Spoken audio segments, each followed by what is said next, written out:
2025-এ দাঁড়িয়ে খুবই পরিকল্পিতভাবে কীরকম পশ্চিমবঙ্গে লাগাতার হিন্দুদের ওপর আক্রমণ চালিয়ে গোটা একটা জেলাকে হিন্দু শূন্য করা হয়েছে তা আজ গোটা বিশ্ব দেখেছে। মহিলারা ইজ্জত বাঁচাতে লুকিয়ে রয়েছে, তো কেউ কেউ নিজের বাড়িঘর ছেড়ে পালিয়ে যাচ্ছে অন্য জেলাতে। দোকানপাট, রাস্তাঘাট সব জায়গায় আগুনে জ্বালিয়ে দিয়েছে এই ইসলামিক জেহাদিরা। ঠিক যেরকম 1990 সালে কাশ্মীরে হিন্দু গণহত্যার সময় হয়েছিল, তার একটা ছোট্ট ট্রেলার আজ পশ্চিমবঙ্গের হিন্দুরা দেখল। এখন স্বাভাবিকভাবেই এটা তো স্পষ্ট যে রাজ্য সরকার নিজেদের মুসলিম ভোট ব্যাংকের জন্য হিন্দুদের বাঁচানোর তেমন একটা চেষ্টা করছে না, আর না করবে। ফলে স্বাভাবিকভাবে এখানে প্রশ্ন আসছে, তাহলে বাংলাকে বাঁচানোর উপায় কী? কারণ যে ধরনের পরিস্থিতি, তাতে বাংলাদেশের থেকেও মারাত্মক অবস্থা আজ পশ্চিমবঙ্গের হিন্দুদের। আর খেয়াল করেন, সেলিব্রিটি থেকে শুরু করে সমস্ত প্রো মুসলিম পলিটিক্যাল পার্টি হোক বা বড় বড় ইউটিউব চ্যানেল থেকে শুরু করে মানবতাবাদী, কেউ কিন্তু এই নিয়ে রাস্তায় নামেনি, আর না এর বিরুদ্ধে মুখ খুলেছে। ফলে এখন সময় হয়ে গেছে যে অ্যাকচুয়াল বড় গেম খেলা। যদি আপনারা আমার পুরনো সাবস্ক্রাইবার হন, তারা অলরেডি জানবেন আজ থেকে প্রায় 4 মাস আগে আমি এই ভিডিওতে এক্স্যাক্টলি ভবিষ্যৎবাণী করেছিলাম যে বাংলাদেশ হয়ে গোটা পশ্চিমবঙ্গের আলাদা আলাদা এনজিও, মাদ্রাসা আর মসজিদে ফান্ডিং করা হয়েছে, আর প্রিপারেশান চলছে বিরাট বড় লেভেলে হামলার জন্য। এবং ওদের একটা সুযোগ চায়, যে করেই হোক আগামী 1 বছরের মধ্যে বাংলায় হিন্দুদের ওপর আক্রমণ হবে আর পশ্চিমবঙ্গে বড় দাঙ্গা লাগানো হবে। তো 1 বছরের অনেক আগে, মাত্র 4 মাসের মধ্যেই সেটা পুরোপুরি সত্যি হল। এবং বাংলাদেশ থেকে শুরু করে পশ্চিমবঙ্গ হোক বা ইসরায়েল থেকে শুরু করে আমেরিকা, যে কটা প্রিডিকশান এখনও পর্যন্ত আমি দিয়েছি, একটাও ভুল হয়নি। এখন প্রশ্ন আসছে যে এইসব তো ঠিক আছে, তাহলে একে ঠেকানোর উপায় কী? এখানে দুটো উপায় রয়েছে। প্রথমত, এমন একজন মুখ্যমন্ত্রী চায় বা সরকার চায় যারা গোটা রাজ্য জুড়ে ডির্যাডিক্যালাইজেশন করবে, যেরকমটা উত্তরপ্রদেশ, মহারাষ্ট্র, উত্তরাখণ্ড সহ গুজরাটের মতন রাজ্যে চলছে।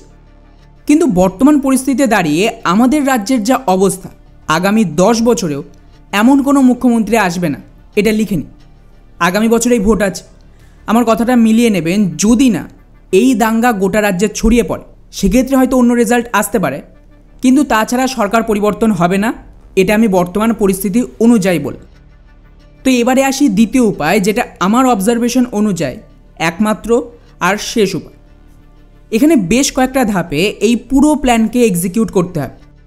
প্রথমত, যদি পশ্চিমবঙ্গের ডেমোগ্রাফি দেখেন, ক্লিয়ারলি বুঝতে পারবেন উত্তরবঙ্গ মানে ওপরের এই যে এরিয়াটা রয়েছে, এখানে তুলনামূলকভাবে পরিস্থিতি অনেক ভালো, এবং এখনও ওখানে অবৈধ অনুপ্রবেশকারীরা জেহাদিরা দখল নিতে পারে।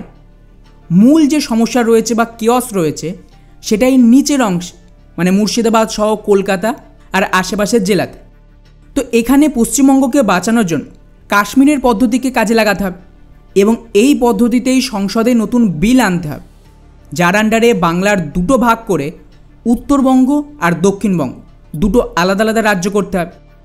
এরপর এই ওপরের অংশ, যেটাকে উত্তরবঙ্গ বলা হয়, সেখানে ইলেকশন করালে নতুন যে সরকার আসবে তারা আমার ধারণা রাষ্ট্রবাদী হবে এবং ডির্যাডিক্যালাইজেশন নিজে থেকেই করতে পারে।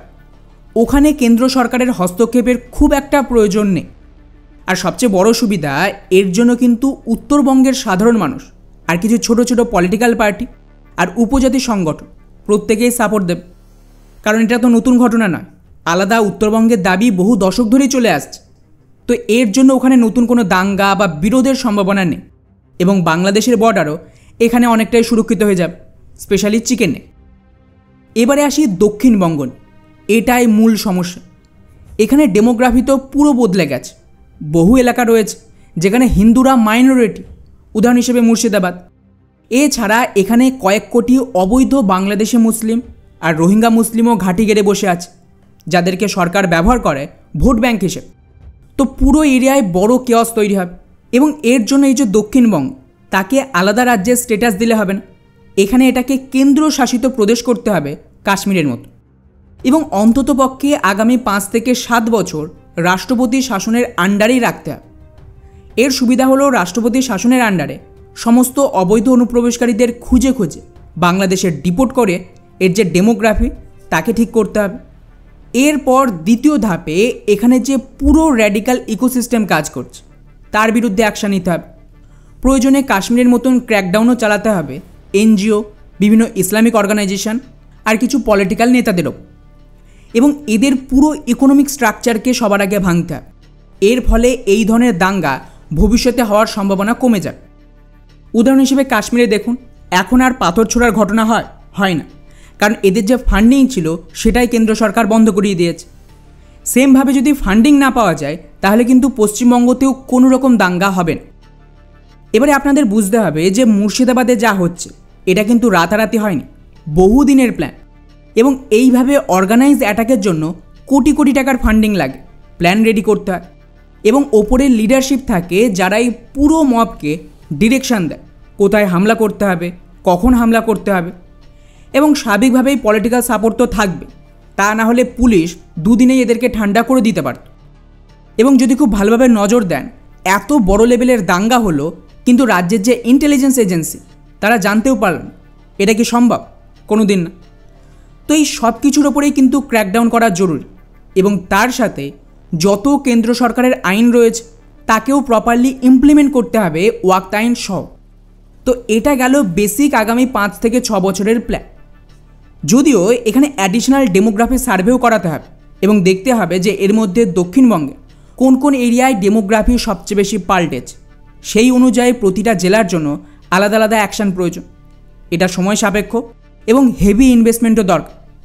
আর এই সমস্ত কিছু হয়ে গেলে যদি পরিস্থিতি এই দক্ষিণবঙ্গে কন্ট্রোলের মধ্যে চলে আসে, তারপর রয়েছে তৃতীয় ধাপ।